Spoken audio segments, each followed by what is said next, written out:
नमस्कार, स्वागत है आपका हमारे खास प्रोग्राम फल से लेकर अंश तक में। आपको बता दें, आज हमारे साथ वो शख्सियत मौजूद है जो किसी पहचान के मोहताज नहीं है। बीकेएस संजय, जो एक छोटी सी जगह से पढ़े लिखे और आज पद्मश्री से सम्मानित है। हम बात कर लेते हैं डॉक्टर साहब। सबसे पहले आप छोटी सी जगह बुंदेलखंड के निवासी हैं, वहां से आपकी शिक्षा दीक्षा सब हुई और यहाँ पद्मश्री तक का सफर कैसे शुरुआत हुई, कैसे यहाँ तक पहुंचे हैं? सबसे पहले आपको नमस्कार और धन्यवाद कि जो आपने मुझे अवसर दिया कि मैं आपके साक्षात्कार पर मेरा ले रहे हैं, और मेरा दर्शकों को भी नमस्कार एवं धन्यवाद कि आप इस प्रोग्राम को सुन रहे हैं। मेरा आपसे प्रोग्राम में कुछ भी बात कहने पहले से एक अनुरोध है कि यदि आप इस प्रोग्राम का 1% भी अपने जीवन में ढाल लेते हैं तो हमारा जो समय दे रहा हूँ या जो साक्षात्कार दे रहा हूँ उससे मेरा जो कर्तव्य है वो हमारा सार्थक होगा। जैसा कि आपने कहा, मैं गांव में पैदा हुआ। बुंदेलखंड का आपने सही कहा है, मैं बुंदेलखंड में पैदा हुआ। बुंदेलखंड के एक गांव में पैदा हुआ, जो मेरा गांव एक नदी के किनारे, बेतवा नदी के किनारे पे, जिस पर कि माता टीला डैम बना हुआ है। वो नदी हमारे यहाँ से निकलती है। चूंकि गांव में पैदा हुआ, वहीं पे पला बड़ा, तो गांव के परिवेश में ही मेरा जो लालन पालन हुआ है। और हमारे घर में खेती होती है। गांव में स्कूल था, सरकारी स्कूल था, हिंदी मीडियम था, उसी में जाते थे और हमारे माँ बाप ने वहीं पे एडमिशन करवाया, उसमें भर्ती हुआ। पहली क्लास से 8 क्लास तक मैंने गांव से किया और इसके बाद मैंने 9 से 12 है वो अपने कस्बे से किया। वहां से भी मैंने जब उसके बाद मैंने CPMT दी और 1974 में मेरा सिलेक्शन हो गया है। CPMT के थ्रू MBBS में एडमिशन हो गया। वो हमारे जीवन का टर्निंग पॉइंट था। यदि मैं पहला कहूँ, पहला टर्निंग पॉइंट तो वही था जब हमारे माँ बाप ने मुझे स्कूल भेजा। दूसरा था मेरे जीवन में जो टर्निंग पॉइंट आया वो आया जब मेरा मेडिकल में एडमिशन हो गया, और जब मैं मेडिकल में पास होने के बाद तीसरा हमारे जीवन में टर्निंग पॉइंट आया वो आया हम जब PGI चंडीगढ़ में हमारा ऑर्थोपेडिक में एडमिशन हो गया। हमने MS ऑर्थोपेडिक की, और इसके बाद जो आखिरी जो सच में मेरे जीवन में बदलाव लाया वो हमें 1986 में हुआ। लगभग मैं उस समय 30 साल का था कि मैं कैरोलिंस्का इंस्टीट्यूट जैसी जगह में मुझे फेलोशिप मिली और फिर मैंने वहाँ पर ट्रेनिंग की। और इसके बाद हमने देश दुनिया में बहुत जगह, अब तक मैं कम से कम 50 देशों में अपने अनुभव का आदान प्रदान कर चुका हूँ, प्रशिक्षण ले चुका हूँ, शिक्षण दे चुका हूँ। और अब तक यहाँ, जैसे कि आपने सही कहा है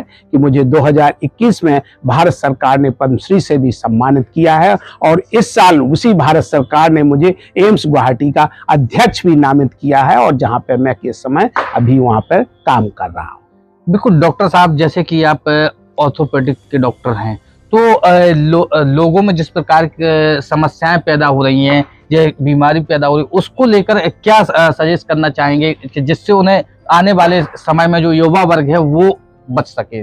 देखिए, जो मैं कह रहा हूं वो किसी युवा वर्ग के लिए नहीं, किसी व्यक्ति विशेष के लिए नहीं, ना किसी जाति और धर्म के लिए है। मेरा जो कहना है वो पूरे हर व्यक्ति के लिए है। वो बच्चा हो सकता, जवान हो सकता, बूढ़ा हो सकता। एक मैंने एक्रोनिम दिया है DEWS, D for diet, E for exercise, W for work and S for sleep. यदि बैलेंस डाइट हो और रेगुलर एक्सरसाइज हो और आपको मनपसंद काम मिल जाए और आप मन भर के सो लेते हैं, तो यदि ऐसा आपके साथ हो जाता है तो आपको किसी डॉक्टर के पास जाने की जरूरत नहीं। और मैं तो ये कहता हूँ, एक अच्छे स्वास्थ्य के लिए, दीर्घायु जीवन के लिए, सुखी जीवन के लिए मूल मंत्र है। यदि इसी को हम थोड़ा सा और बढ़ाएं कि डी और डाइट में क्या खाना चाहिए। मैं अपनी बात करूं, मेरा एक समय वजन था 74 किलो था और मैं खाने पीने में कोई परहेज नहीं करता। जब मैंने अचानक, जैसे कहते हैं, स्क्रीनिंग कराई, एक बार ब्लड शुगर का टेस्ट करवाया, तो मेरा फास्टिंग ब्लड शुगर है 141 आया, जो कि नॉर्मल से ज्यादा था। जैसे ही मुझे पता चला, मेरे कान खड़े हो गए। मैंने अपने जीवन में बदलाव लाए। सबसे पहले तो बदलाव लाया, जो मैं डाइट में खा लेता था, मैं अच्छी देसी भाषा में कहूँ, जो ठूस ठूस के खा लेता, उसको मैंने बंद कर दिया। अब कम खाता हूं, और उसके हिसाब से भी खाने में मैंने कुछ चीजों को, गेहूं, चावल और आलू पे लगभग हमने इसको बंद ही कर दी। घर में तो बिल्कुल ही नहीं खाता हूं, बाहर किसी कारण खाना पड़ता है तो मैं खाता हूं। अब आप कहेंगे साहब खाते क्या हैं, तो खाने के तौर पे मैं सबको कहता हूं, मोटे अनाज जो है वो कि मैंने बचपन में हम तो हमारा जो नदी के किनारे गांव है, बचपन में तो ज्वार की रोटी खाता था, उसी की अपने बुंदेलखंड के जो रहने वाले वो समझ लेंगे कि जो मठे में महेरी बनती थी वो खाते थे और उसको दूध में, शाम को भी वही खाते थे और सुबह बासी खाने के बाद ही स्कूल जाते थे। और मैं तो समझता हूँ बहुत हंस-फुस रहा, बुद्धिमान भी रहा और शायद बुद्धिमान रहा होगा तभी तो यहाँ आया होगा। तो उसकी जगह पे लोगों को कैसा, बिना रोटी चावल के तो काम नहीं चल सकता। तो मैं रोटी का जो मैंने कहा है कि ज्वार, बाजरा, मड़ुआ, मक्का, मूंग, चने की रोटी आप खा सकते हैं। यदि मैं ये कहूं, लोगों को एक ये है कि हम मिक्स करके खाते हैं, मैं व्यक्तिगत तौर पे सबको सजेस्ट करता हूं, खाता हूं कि एक रोटी को आप एक दिन खाइए, दूसरे अनाज की रोटी दूसरे दिन खाइए, तीसरे दिन खाइए। इसका मतलब है हम उसको रोटेशन में खाते हैं, एक दिन ज्वार की खाते हैं, एक दिन बाजरा की खाते हैं, एक दिन मड़ुआ की खाते हैं, फिर मक्का या मूंग या चना की खाते हैं। इसका देखिए जीवन में इसका स्वाद भी बदल जाता है और इसके आप रंग को भी देखें। देखिए रंगों का जीवन में बहुत महत्व है। देखिए जो अभी हम इस समय प्रोग्राम दे रहे हैं तो एक हमारी सहयोगी है, वो अपने रंग बिरंगे कपड़े पहने हैं, दूसरे हैं अपने अस्पताल की ड्रेस में है। तो रंगों का जीवन में बहुत महत्व है। तो खाने पीने में, और वैसे भी कहावत है कि खाने में आप जितना रंगीन खाना खाएंगे उतने ही आपका जीवन रंगीन रहेगा। एक मैं गलत नहीं कह रहा हूं, ये मैं सच में अनुभव की बात से कह रहा हूं और आपने पढ़ा भी होगा, देखा भी होगा। जब आप रंगीन खाना, देखिए हम साधारण सी बात बताते हैं, आप जो शिमला मिर्च आती है, एक हरी होती है, एक पीली होती है, एक लाल होती है, फिर गाजर का रंग लाल होता है, मूली का रंग सफेद होता है, धनिया का रंग हरा होता है या पालक के पत्तों का। अब जब वो सजाते हैं आप उसमें थाली में तो वो भी बहुत अच्छा लगता है। तो मैं तो सबसे आपसे ये कहूंगा, इसी खाने के भोजन के मैं ये आपको ये कहूंगा कि मैं अपनी शुरुआत, दिन की शुरुआत जगने के बाद है वो ग्रीन टी से शुरू करता हूं, इसके बाद नींबू का पानी पीता हूं और इसके बाद यूजुअली एक बनाना केला खाता हूं। और दोपहर में जो होता है मुट्ठी भर जो पालक की, हमारे घर में हर दिन ऐसा कोई दिन नहीं होता है कि जिसमें हरे पत्ते की सब्जी ना बने या हरी सब्जी ना बने। और फिर इसके बाद सीजनल फ्रूट्स का होता है और सीजनल फ्रूट्स के लिए मेरा मानना है, सब लोग अरे साहब अंगूर खाएंगे, हम आपको लोग अनार खाएंगे या सेब खाएंगे। मेरा मानना है इतने महंगे आपको फल खाने की जरूरत नहीं कि 500 रुपए किलो का हम अंगूर खाएं, 250 रुपए किलो का हम सेब खाएं। जब हमारे यहाँ सीजन में 50 रुपए का मिलता है किलो अमरूद मिलता है, 50 रुपए किलो का आम मिलता है, इस तरह के कोई फल मिलते तो हमें क्यों ऐसे महंगे खाने की जरूरत है। हाँ, यदि आपको लगता है कि आपको वो नहीं मिल रहा, कभी कभार खाने तो यदि आप ऐसा खाते हैं। और इसके साथ में एक और बात बताता हूँ, यदि आपका कल्चर कहें या धर्म कहें या आपकी आस्था कहें, यदि आप अंडा खाते हैं तो अंडा समझ लीजिए ऐसी चीज है कि इसमें जो अच्छाइयां, देखिए मैं इसको नहीं कहूंगा जो नहीं खाते, मैं उनसे नहीं कह रहा हूं, जिनको मैं खाते हैं उनको बताते, सफेद जो होती है वो प्रोटीन होती है।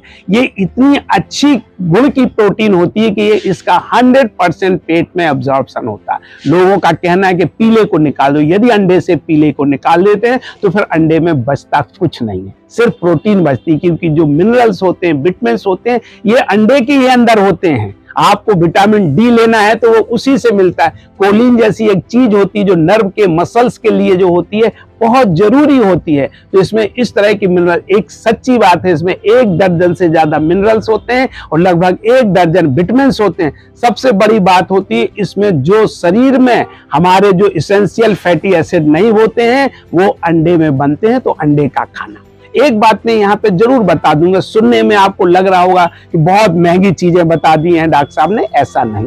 देखिए चाय का टी बैग है, यदि आप फुटकर भी लें तो वो 5 रुपए का आता है, नींबू है वो 5 रुपए का आता है, यदि केला लें तो वो भी 5 रुपए का आता है, और मुट्ठी भर यदि आप पालक लें तो भी 5 रुपए की आती है, और सीजनल फ्रूट्स लें तो वो भी 5 ही रुपए का आता है आपके लिए इससे। और सबको मिला ले यदि आप कहें तो ये कोई आपको 100 रुपए से कम में सब चीजें मिलती है। और यदि आप ये 100 रुपए खर्च करते हैं तो आपको डॉक्टरों की फीस, जैसे हम जैसे लोगों की हजारों रुपए की फीस है, उससे आप बचेंगे। न कल आप बचेंगे, आप दूसरे लोग आपसे सीखेंगे, तो और जब स्वस्थ रहेंगे तो आप अच्छा रहेंगे, क्योंकि डॉक्टर के ऊपर जितना भी आपको इलाज के ऊपर खर्च करना है वो ऐसा ही है, कोई बहुत बड़ी नहीं। यदि कहावत कहें तो गलत नहीं होगा कि गधा खाया पाप न पुण्य। यदि आप कहें किसी डॉक्टर को आपने जितने भी पैसे दे दें तो समझते बहुत खुश होते हैं, ऐसा नहीं है। डॉक्टरों के लिए तो एक रूटीन है, तो मैं तो ये कहूंगा। इसके बाद जो मैंने आपसे कहा था ड्यूज का दूसरा हिस्सा वो है ई फॉर एक्सरसाइज। देखिए एक्सरसाइज के लिए मेरा मानना है किसी भी, खास तौर से मैं इसके माध्यम में युवा लोगों से अपना आग्रह करता हूं और अनुरोध भी करता हूं कि आपको जिम जाने की जरूरत नहीं है। यदि आप घर में जो काम होते हैं, जो माँ बाप का हाथ बटाइए, घर में जो भी आपके काम होता है उस काम में भी, उनके रोजगार में भी, जो घर में खेती का काम होता है खेती में, दुकान का काम होता है दुकान में, कोई और काम होता है जिसमें आप मदद कर सकते करिए, आपका काम अच्छा होगा। सबसे पहले काम ही नहीं, आप इसको ऐसे देखिए कि यदि आप काम ही नहीं कर रहे, आपका शरीर एक्टिव हो रहा और आप घर में माँ का हाथ बटाते हैं तो माँ इससे खुश होगी कि नहीं होगी? यदि कोई भाई बहन का हाथ बटाता है तो बहन खुश होगी कि, इसी तरह से बहन भाई का काम करती खुश होगी। तो इसमें पारिवारिक सामंजस्य भी बढ़ेगा, आपके लिए उन्हें भी अच्छा लगेगा। तो कुछ काम आप बांट के करिए, एक काम आपने कर लिया, दूसरा करे, तीसरा करे, इससे काम होगा। और व्यक्तिगत जो आपके काम है, जैसे बर्तन है, क्या हम अपना खाते हैं तो क्या हमें बर्तन नहीं धोना चाहिए? एक जापानी कहावत है कि जो अपना खाता है वही बर्तन साफ करता है। मेरा अपना अनुभव है, बहुत से आश्रम में जाते हैं, आश्रम छोटे बड़े नहीं कह रहा हूं मैं, छोटे छोटे नहीं, बड़े बड़े आश्रमों की बात कर रहा हूं। यदि आपको वहां खाना दिया जाता है तो आपको बर्तन खुद ही साफ करने पड़ते हैं। ऐसे बहुत से आश्रमों में व्यवस्था है। हमें किसी एक का नाम लें तो कोई अलग बात होगी, लेकिन जब हम वहां कर सकते हैं तो हमें क्यों नहीं करना, घर में क्यों नहीं करना चाहिए? अब आप कहते हैं नहीं, बर्तन है वो मेड धोएगी, घर में काम वाली आएगी। अरे भाई, बर्तन जब जरूरत होती है, जब हम खुद असमर्थ हैं, जो व्यक्ति बीमार है उसको एक सहायता की, हमारे जैसे तंदुरुस्त आदमी को, आप जैसे जवान लोगों के लिए आज से सहारे की जरूरत है, तो जब आप बूढ़े होंगे तो आपको कितना सहारे की जरूरत पड़ेगी? कभी आपने इसका अंदाज लगाया है कि नहीं? इसी में मैं कहूँगा, गतिशीलता ही जीवन है। इसको मैंने कविता के माध्यम से, गति ही जीवन है, ठहराव है मृत्यु। तो मैं तो कहूंगा, यदि आप अपने कपड़े धोते हैं, घर के काम करते हैं, झाड़ू पोछा करने में इसमें कोई शर्म की बात नहीं है। यदि हम नहाते हैं धोते हैं तो हम अपने ही खुद ही तो नहाते धोते हैं। आप सोचते हैं आपको कोई नहलाता धुलाता है? आपकी माँ बाप आपको धुलाते हैं। नहाने के लिए आपने कोई नौकर रख रखा है? तो जब नहाने के लिए नौकर नहीं रखा तो बर्तन धोने के लिए नौकर रखने की कहाँ जरूरत है? आप इस बात को सोचिए। और इसी तरह से मैं काम के लिए आपसे कहूंगा, यदि आपको मनपसंद काम मिल जाए तो इससे अच्छी कोई बात नहीं, लेकिन यदि मनपसंद काम नहीं मिलता है तो जो आपको काम मिल रहा है उसको आप मनपसंद बना लीजिए। क्योंकि ये जरूरी नहीं कि जीवन में जो आप चाहें वो आपको मिलता है, ऐसा होता नहीं है। मैंने एक कविता लिखी, मैं आपको यहीं पे सुनाता हूं। मेरी तो ये अभिलाषा, हर दिन अपनों के संग जूठन खाऊं, और मेरी ये भी अभिलाषा, इस जीवन में कुछ ऐसा कर जाऊं, औरों के मन में बस जाऊं, ना केवल कल परसों तक पर वर्षों तक। और मेरी ये भी अभिलाषा, एक दिन जीवन के अंतिम पड़ाव में अपने पैर चिता पर जाऊं। पर सौभाग्यशाली हैं वही जिन्होंने जो चाहा सो पाया। हर किसी की इच्छा तो होती है कि सब कुछ मिले, लेकिन सबको सब कुछ नहीं मिलता है। मुझे भी बहुत कुछ चाहा, बहुत कुछ मिला, पर सब कुछ नहीं, मुझे ही नहीं, गौतम बुद्ध को भी नहीं। इसलिए कहते हैं संतोषम परम सुखम, और इसको आप जीवन में अपनाइए कि जो नहीं मिला। इसी तरह से मैं चौथी चीज को जो आपको कहा था, नींद। नींद का जीवन में बहुत महत्व है। जो लोग पैसा कमा रहे, ये हम अनुरोध बच्चों से नहीं कर रहे, हम उन धनी लोगों से बात कर रहे हैं जो सिर्फ पैसे के लिए पड़े रहते हैं कि भाई 2 घंटे काम कर लेंगे तो और पैसे आ जाए। गरीब है वो 2000 के लिए पड़ा, उससे पहले वो लाख रुपए के लिए पड़ा, और ज्यादा करोड़पति है वो अपने करोड़ों के रुपए। लेकिन करोगे क्या आप जब आप स्वस्थ हैं, जान है तो जहान है। यदि आपने पैसे इकट्ठे कर लिए, उनको गिन नहीं पाया, तो आपके जीवन का उद्देश्य क्या है? तो मैं उन धनी लोगों से कहूंगा कि आप सोइए। सोना आपको इसलिए जरूरी है, सोना इसलिए नहीं, समय नहीं बर्बाद कर रहे, ये आप अपने जीवन को रिजुवनेट कर रहे हैं, जिसको कहते हैं पुनर्जागरण। तो हम नहीं कह पाए रिजुवनेशन, इस समय में आपको एकदम मुझे याद नहीं आ रहा है कि हिंदी का क्या शब्द होगा। तो आप फिर होते हैं, यदि आप सो लेते हैं, सोने के बाद जगते हैं, आप फिर तरोताजा हो जाते हैं, फिर काम करने लगते हैं। इसलिए सोना बहुत जरूरी है और हर किसी को कम से कम 7 और 8 घंटे सोना चाहिए। हाँ, कभी कभार जरूरत पड़ जाती है तो उसके लिए तो मैं आपको ये जीवन के मूल मंत्र है सफलता, इसी संदर्भ में आपसे ये जरूर कहूंगा, yoga, exercise, sleep are the no cost health booster. इन पे आपका कोई पैसा खर्च नहीं करता। इसके माध्यम से मैं यही कहूंगा कि जो स्वामी रामदेव ने इस समय योगा को जितना प्रसिद्धि दी है। और हमारे माननीय प्रधानमंत्री मोदी जी ने तो आपने देखा होगा, योगा है अब अंतर्राष्ट्रीय योग दिवस मनाया जाता है, जो हर साल 21 जून को मनाया जाता है। आप भी इसमें बढ़ चढ़ के भाग लीजिए और इसको आप योगा को जीवन अपने दिनचर्या में लाइए। क्योंकि यदि हम साधारण सी बात करें, आपको ऐसे ऐसे करना है, इसमें कितना क्या लगता है। एक्सरसाइज करनी है, आपको ये करनी है, कुछ आपको प्राणायाम करना है, नाक दबानी है, सांस लेनी है, बहुत मुश्किल का काम है। यदि हम जीवन में 1 घंटा अपने लिए अपना खर्च नहीं करेंगे तो उस जीवन का महत्व क्या है। इसलिए हर दिन आपको 1 घंटा व्यक्तिगत अपने लिए देना चाहिए, जिसमें आपकी साफ सफाई हो, कसरत हो, खाना हो। इसमें थोड़ा सा यदि आप पढ़ लिख सकते हैं, क्योंकि जो लोग रोज पढ़ते हैं उनका देखिए दिमाग के लिए क्या है, दिमाग के लिए पढ़ाई जैसे शारीरिक शरीर के लिए चलना उतना जरूरी है, इसी तरह से मानसिक दिमाग के लिए पढ़ना लिखना बहुत जरूरी है। और आपने देखा होगा पढ़े लिखे लोग ही ज्यादा दिनों तक जीते हैं और स्वस्थ भी रहते हैं। वो बहुत कम लोग आपने सुने हो कि वो अस्पताल इनको जाना पड़ता है। ये बात बिल्कुल सच है और इसको आप जीवन में अपनाइए, मैं तो आपसे यही कहूंगा। और यदि आप ऐसा करते हैं तो आप स्वस्थ भी रहेंगे, सुखी भी रहेंगे और दीर्घायु रहेंगे। और मैं तो आपको यही कहूंगा कि सर्वे भवन्तु सुखिनः सर्वे सन्तु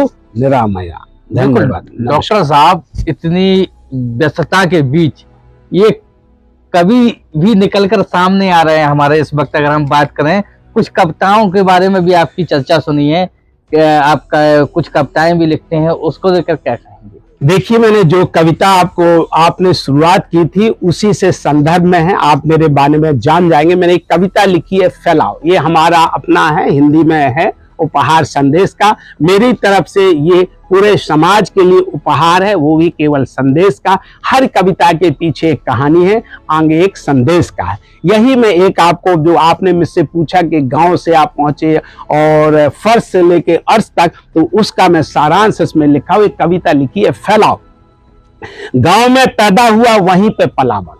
बचपन से हर दिन मैंने सोना चांदी तांबा पीतल लोहा हर धातु को भट्टी में जलते हुए देखा, पिटते हुए देखा, पिटने के बाद फैलकर उसकी पतली चद्दर होते हुए देखा। मैंने केवल देखा ही नहीं, जीवन भर भोगा है और जो भोगा है उसी को रचा है।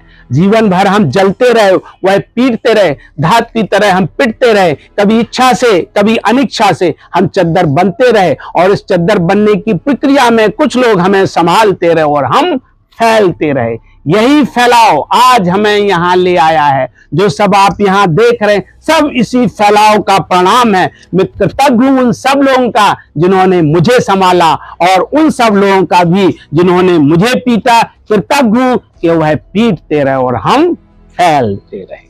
तो एक तो हमारी ये कविता थी इसी में से। और यदि आपने कहा है तो मैं इसमें से कई कविताएं लिखी हैं, मुझे तो सभी बहुत अच्छी लगती हैं। जैसा कि सुना है, ये काफी प्रचलित कोई कविता है सर्प को लेके, वो सांप का उत्तर, वो दूसरे में से है। मैं आपको अभी सुनाता हूँ, वो भी बहुत अच्छी कविता है। मेरा मानना है ये जो कविता लिखी गई है, एक शिक्षित समाज के लिए मेरी तरफ से संदेश है कि जो शिक्षित समाज है, एक अशिक्षित समाज को किस तरह से, या जिसको सभ्य कहते हैं, असभ्य समाज को किस तरह से बर्ताव करता है, इसके बारे में लिखी गई है। इसको भी मैं इसका शीर्षक है, जैसा कि आपने कहा, सांप का उत्तर। एक बहुआयामी व्यक्तित्व के धनी समाज सुधारक एवं दार्शनिक कवि सच्चिदानंद हीरानंद बादशाह अज्ञे ने कहा है, सांप तुम सभ्य तो हुए नहीं, सांप तुम सभ्य तो हुए नहीं, नगर में बसना तुम्हें नहीं आया। एक बात पूछूं उत्तर दोगे, तब कैसे सीखा डसना विष कहां पाया। ये अज्ञे हैं, उनकी एक कविता है। सांप तुम सभ्य तो हुए नहीं, नगर में बसना तुम्हें नहीं आया। एक बात पूछूं उत्तर दोगे, तब कैसे सीखा डसना विष कहां पाया। सांप ने उत्तर दिया, एक दिन प्रातः विचरण के लिए जंगल से नगर में गया था। मैंने छिपकर सुना था एक नगरवासी धूर्त मानव साधारण वनवासी से सेखी बघार रहा था। मैं वह नहीं जो आप सोचते हैं, मैं वह नहीं जो आप सोचते हैं, क्योंकि मैं ज्ञानी हूं, जानता हूं, मानता हूं, शास्त्रों मैंने पढ़ा है, लिखा है, विचारम परम ज्ञानम, ज्ञानम परम बलम। अर्थात विचार ही सबसे बड़ा बल है। इसलिए मेरा शरीर आप जैसा और मेरा विचार सांप जैसा। इसलिए मेरा शरीर आप जैसा पर मेरा विचार सांप जैसा। यह सुनते ही सांप को भी सांप सूंघ गया, यह सुनते ही सांप को सांप सूंघ गया। सुधाने पर सांप ने कहा, हे कपटी मानव, अब मैं समझा तू इतना विचित्र क्यों है, तू इतना विचित्र क्यों है, घृणित क्यों है? क्योंकि तू आस्तीन का सांप लगता है, मुंह में राम बगल में छुरी रखता है, धोखे से वार करता है और हम जैसे सीधे साधों को मारता है, फिर हमें ही बदनाम करता, यानी उल्टा चोर कोतवाल को डांटे। हे अभिजात मानव, मैं वह नहीं जो आप सोचते हैं, मैं वह नहीं जो आप सोचते हैं। आप मेरा इतिहास नहीं जानते हैं। आप पढ़ सकते हैं मेरे बारे में अतीत और आज के धर्म और विज्ञान के ग्रंथों में कि लोग मुझे पूछते हैं, पालते हैं। मैं अकारण किसी को नहीं डसता, मैं अकारण किसी को नहीं डसता, मैं उसी को डसता हूं जो मुझे डराता है, सताता है, क्योंकि मैं भी ईंट का जवाब पत्थर से देना जानता हूं। हे कुलीन, क्या आपने यह नहीं सुना है, पढ़ा है? पर मैंने तो साधारण व्यक्तियों से सुना है कि हर जीव का विकास वातावरण से होता है, हर जीव का विकास वातावरण से होता है, और मैं कोई अनोखा नहीं हूं। सीखने के 3 ही तरीके होते हैं, देख के, सुन के और करके। हे मनीषी, उत्तर सुनोगे तो आप शर्म से पानी पानी हो जाओगे, उत्तर सुनोगे तो शर्म से पानी पानी हो जाओगे। क्या आपने यह नहीं सुना है? यदि नहीं तो कान खोल कर सुनो, गांठ बांध लो। बद अच्छा बदनाम बुरा होता है, बद अच्छा बदनाम बुरा होता है। खरबूजे को देखकर खरबूजा रंग बदलता है, इसलिए मैं सीना तान कर डंके की चोट पर 100 बातों की एक बात कहता हूं। हे परम ज्ञानी मानव, मेरा शरीर सांप जैसा पर मेरा विचार आप जैसा, मेरा शरीर सांप जैसा पर मेरा विचार आप जैसा। मैंने डसना आपसे ही सीखा, विष आपसे ही पाया। बिल्कुल डॉक्टर साहब, आखिरी क्वेश्चन हमारा बस ये है कि एक और आपकी चर्चा है विकसित भारत को लेके, कुछ आप चर्चाओं में रहते हैं, वो क्या है? लोगों तक संदेश देने का, हमारे दर्शकों तक पहुंचाने का प्रयास। देखिए, मेरे को इस स्वतंत्रता दिवस के पहले दूरदर्शन उत्तराखंड से कुछ लोग आए, तो चूंकि मैं पद्मश्री हूँ, मेरा नाम है, मैं प्रतिष्ठित डॉक्टर हूँ, और समय समय पर हम दूरदर्शन में, आकाशवाणी में, आप जैसे चैनल्स में, प्राइवेट सरकारी सभी जगह पर देता रहता हूँ, लिखता भी रहता हूँ। मैं कॉलम लिखता हूँ, मैं पत्रिकाओं में लिखता हूँ, बहुत से कार्यक्रम करता रहता हूँ। जैसे मैंने एक सड़क सुरक्षा के ऊपर जो अभियान एक चला रखा पिछले 25 साल से, वो कर रहा हूँ। इस तरह से मैं कह, तो वो मेरे पास आए कि मोदी जी का एक आपको संदेश देना है, घर घर तिरंगा का। तो मैंने कहा मैं संदेश भी दूंगा, लेकिन मैं एक कविता भी आपको कहना चाहता हूं। तो उन्होंने कहा, और उन्होंने ये कविता उत्तराखंड के दूरदर्शन पे पढ़ी है। यही मैं कविता का शीर्षक है विकसित भारत ध्येय हमारा। इसी समय 15 अगस्त के पहले एग्जैक्टली इसको हमने 9 अगस्त के लिए लिखा हुआ था, और इसको मैं गा के भी सुनाना चाहिए। मैं गायक नहीं हूं, लेकिन इस कविता में मैंने सोचा इसको गा के इसका बहुत ही महत्व बढ़ जाएगा। शीर्षक है विकसित भारत ध्येय हमारा। धीर धरो प्रिय वर थोड़ा सा, रात्र जल्द ढलने वाली है, भोर शीघ्र होने वाला है। उठो देश का मान बढ़ाएं, मातृभूमि का कर्ज चुकाएं, विकसित भारत ध्येय बनाएं। एक साथ हम हाथ मिलाएं, साथ साथ हम कदम बढ़ाएं। एक साथ हम हाथ मिलाएं, साथ साथ हम कदम बढ़ाएं। भोग विलास छोड़कर हम सब कर्म करें, मिलजुल कर हम सब। गूंजे मंत्र यही घर घर में, उठे तिरंगा बने निडर हम।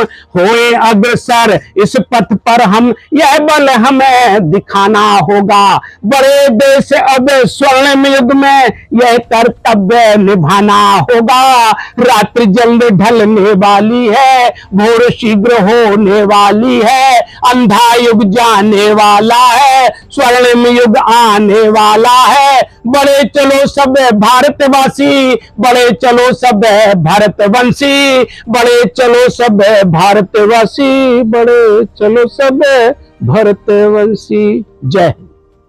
आपसे इसी बीच में थोड़ा सा व्यवधान डालूंगा। आपने जो मुझे ये अवसर दिया उसके लिए मैं धन्यवाद देना चाहता हूँ कविता के माध्यम से, और दर्शक लोग जो आप सुन रहे हैं आपको भी मैं धन्यवाद देना चाहता हूँ और शुभकामनाएं देना चाहता हूँ एक कविता के माध्यम से।